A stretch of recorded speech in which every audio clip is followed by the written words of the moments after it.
This is the Rotor X, by far the most effective soft tissue release tool on the market. With this little guy, we can create consistent tissue pressure.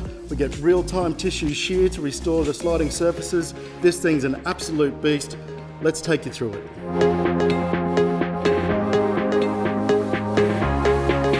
Let's have a look at the different components that make up the Rotor X. We've got the application roller, we've got the support roller. We'll go through those in detail in a second.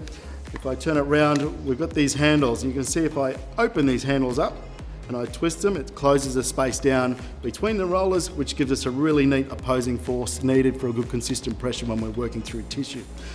One of the real neat things that we worked really hard on with this was to create a locking mechanism on this so that we could get some real consistent pressure without us having to hold the pressure on ourselves.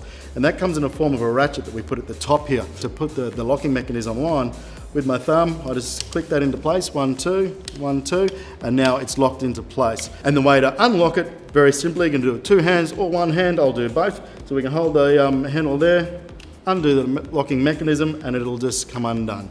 If I'm going to do it 1 hand, I just flick it with my thumb, and away we go. These 2 rollers here are interchangeable, and they're really easily swapped over. So I just pull that out, and I'll pull that rod out, and I'll pop that down. And if I want to have the soft roller at the top, I take that out, pop the rod back in, and it just snaps in. And I do the exact same thing for the bottom one. Put that through there, and it snaps in there. And now we've got still the opposing force, but the application roller, or the harder density roller, the one at the bottom as opposed to the top. And we would use this setup typically for the calf muscle so that the softer roller doesn't crush our tibia at the front and cause pain whilst we're working the calf tissue. People might be asking, what if my leg's too big to go through that? Well, what we've done here is we've created different housings and different measurements for these rollers. First thing that I would do is that I would take that off, we'll slide out this roller here, pack that down, and put that back in, and automatically we've got an extra centimetre or 2 of movement there.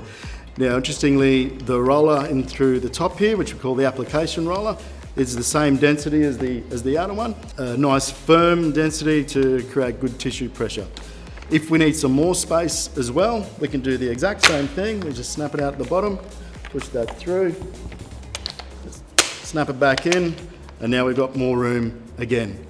If we need to go bigger again, what we're going to do, we're going to take this bottom one out, and we've got a bottom housing back here, snap that in, and now, well, most people can get both of their legs through there, all right? So we've got everybody covered with the amount of space to throw their leg, their arm, whatever they choose to put in there. So let's explore the difference in these rollers, how to put them on, take them off, and why they are the shapes and colours and densities that they are. So for this top one here, it very basically just snaps out, okay? I'll take the rod over here.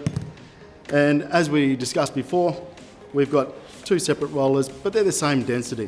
And with the application roller, it's slightly harder. And slightly harder because we want to get some good consistent tissue pressure. We don't want it to yield too much because we're working through some soft tissue here. Whether you use the inside one or the outside one doesn't really matter. It's just something that creates consistent pressure. For one reason specifically, the bottom roller, if I snap that one out, comes out really easily.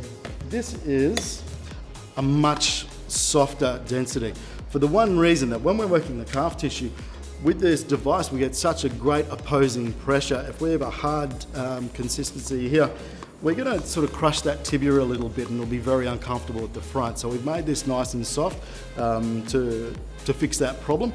And it also gives you the option to have a softer roller should you want it for whatever reason you need. As a physical therapist who's worked around the world with professional sport for so long now, this by far is the best thing for your athletes to take the handbrakes off the system before they ask their body to perform.